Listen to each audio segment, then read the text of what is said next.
ng absolute exemption from all the taxes that COMNET should be paying the government of Bawan. All grants eh. Yung municipal taxes, license fees, dues, and other charges for 8 years. What's the basis for that? Pwede po ba tanungin ko lang po yung legal ko lang po? Please, kasi gusto kong maintindihan po. Is this, COA, di ba violation ho ito sa ano? Yes, Your Even Honor. Wala po silang basis why they granted tax exemptions. Exactly. And COA, is that part of the recommendation from your office? Yes, Your Honor. At the very least, it's an One of the findings why they granted local tax exemptions without any basis po. At the very So what's the violation? Yun na nga Specific po, violation. violation po yun sa 19 tax regulations yes. natin po. And at the very least po, Mr. Chairman, Section 192 of the Local Government Code, you're supposed to impose taxes on private entities. Why would you do that, Mayor? It's also a part of the recommendation of your consultants. Yes po. Tapos, na-settle na po namin yan, Your Honor. Lahat po. Just manifestation kasi alam kong baka what do you mean na-settle nyo po yan? Yun po, yung issue po dyan sa lease agreement po. So lahat po ng findings po ni COA, so binayaran po ni COMNET sa munisipyo po. So nabayaran na ito Nabayaran lahat? na po lahat po yan. Lahat po yan. Okay. Thank you, Mr. Chair. Nagulat lang ako, Mr. Chair, kasi una sa lahat, yung sa nakikinig po ako sa kaninang usapan, yung sa BWS, nalulugi po ang Bawan. Tapos ito naman tong lease agreement na to with COMNET, nalulugi dun po Bawan. Mayor, kaisap niyo po kami, ang committee ito, na matulungan po ang Bawan. Pero sa mga transaction po na pinasukan ninyo, mukhang hindi ho yun ang nagiging resulta. Mukhang ang nagkakaroon pa ng lugi yung municipality ng Bawan. Sana po in the next coming years kung magkakaroon po ng ganong klaseng arrangement, sana po ang isipin ninyo ano yung magiging benefit ng Bawan, hindi po yung malulugi kayo. Tama po ba, Mayor? Yes po. Thank you. Thank you, Mr. Chair. Thank you, Kong Adjong. Any more from the members? Mr. Chair, Yes, Chairman Akop, please proceed. gusto ko lang po liwanagin yung paggawa po ng Bawan Plaza Hotel. Okay. Ito po may authority po kayo galing sa Sanggunian? Yes po, meron po. Meron. Meron po. Meron. Through a resolution or an ordinance? Yes po. Yes po. Meron po kayo ebidensya nito? Meron po. Meron. Wala pong nag-object kahit na legal officer po ninyo? Wala po. So, nung panahon na yon, ang pag-alam po ninyo, Mayor, tama po yung ginawa nyo. Yes po. Hindi po ninyo alam na hindi pwedeng gawin yon nung panahon na yon. Hindi ko po alam, Your Honor. So, even your legal officer did not know na hindi pwedeng gawin yon. Maski siguro yung COA dahil hindi ko naman nabasa sa COA report yun eh. Di po ba, Madam COA?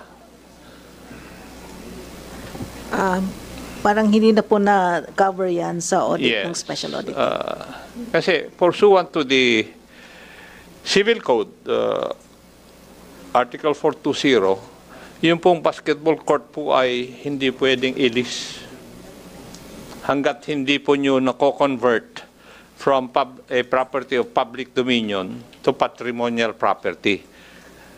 Sinasabi ko ito ngayon, Mayor, kasi sinabi ko na ito rin noon, wala po kasi kayo dito sa hearing na ito eh. Kaya sinasabi ko na labag po sa batas yung paggawa po noon. Dahil yung mga basketball courts ng mga LGUs are considered property of public dominion pursuant to the Civil Code. At para ma-release natin itong property na ito, may gagawin dapat na protocol. Yung Sangguniang Bayan must come up na isang resolution na i-convert from property of public dominion to patrimonial property bago kwan. Ginawa nyo ito. Pero 2018 na. Ibig sabihin, nagawa na yung kasalanan, saka nyo kinorek.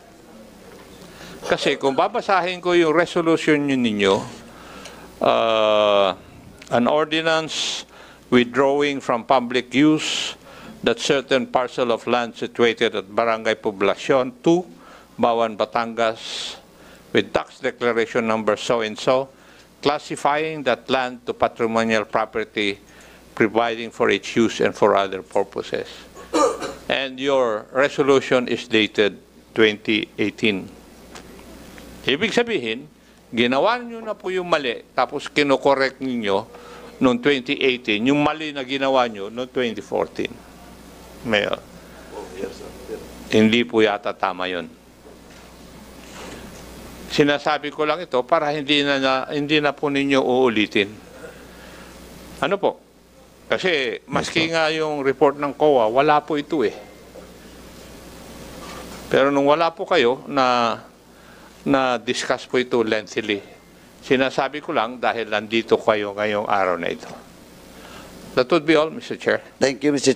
Chairman Akop. Well, in fact, the issue that was raised by Chairman Akop with regards to violation of the civil code was incorporated in our committee report. It cannot be cured, no? Yung violation that you have done 4 years after. Hindi po mayor kasi you violated certain provision of the law 4 years before. So, anyway, any more from the members? Kung wala na po, we'll now consider the termination of the inquiry on House Resolution number 2148.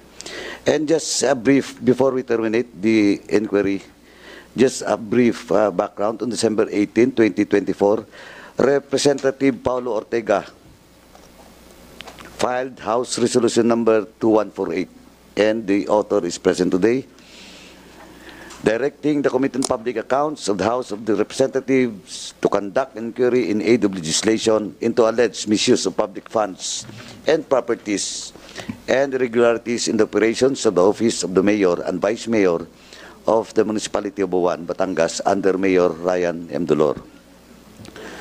On January 21, 2025, House Resolution number 2148 was referred to the Committee on Public Accounts. The committee conducted 4 regular meetings dated on January 27, February 5, February 26, March 17, and today. This is the 5th hearing that we have done. Now, with that, we will proceed with the termination, except for if there is still other manifestation from the members and from other resource persons. Koa, do you want to speak before we terminate the inquiry? Do you want to say something? Please proceed. Good morning. Good morning again to the honorable members of the Committee on Public Accounts, Chairman, Congressman Paduano, sir. Thank you for having us, the Commission on Audit, to present the reports of the Special Audit Team. Maraming salamat po sa suporta nyo sa COA. Thank you po. Thank you. Thank you, ma'am. Mayor, do you want to say something as parting words? Maraming salamat po sa committee po. Sa inyo. Thank you, Mayor. Thank you, COA. So, do I hear a motion to terminate Mr. Chair? the said inquiry? Yes, Chairman Before Akop. I move for the termination of the inquiry, may I know if we terminate the inquiry, the mayor will be released from confinement? Yes, upon termination of this inquiry, the lifting of the contempt order is automatically lifted, but he has to wait for the release order coming from this to the chairman and the signature of the Secretary General po. It can be done in just today. Yes, Chairman Akop. Thank you, Mr. Chair. May I move that we terminate the hearing insofar as House Resolution number 2184 is concerned, entitled resolution directing the Committee on Public Accounts and other appropriate committees of the House of Representatives to conduct an inquiry in aid of legislation into the alleged misuse of public funds and properties and irregularities in the operations of the Office of the Mayor and the Vice Mayor of the Municipality of Bawan, Batangas, under Mayor Ryan M. Dolor. So move, Mr. Chair. There's a motion to terminate the inquiry on House Resolution number 2148. Duly seconded. Any objections? The chair is none. The motion is carried. The inquiry on House Resolution number 2148 is now terminated. Now, let us proceed with the approval of the committee report. And before we approve the committee report, may we ask the members, especially Congressman Daguok, to move for the additional item on the draft committee report being prepared by the committee secretary. Please proceed. Mr. Chair, with the indulgence of Representative Dagok, should we excuse our guests since we already terminated the issue on House Resolution number Mayor and Dr. De La Cruz? Yes, Mayor and Doc, you are now excused, but Mayor, you have to wait for the release order from the Secretary General's office. It can be made today. Let's assume po. Thank you po. Thank you, Mr. Chairman. Thank you, Dr. De La. Thank you, Congressman Adjong. Please proceed.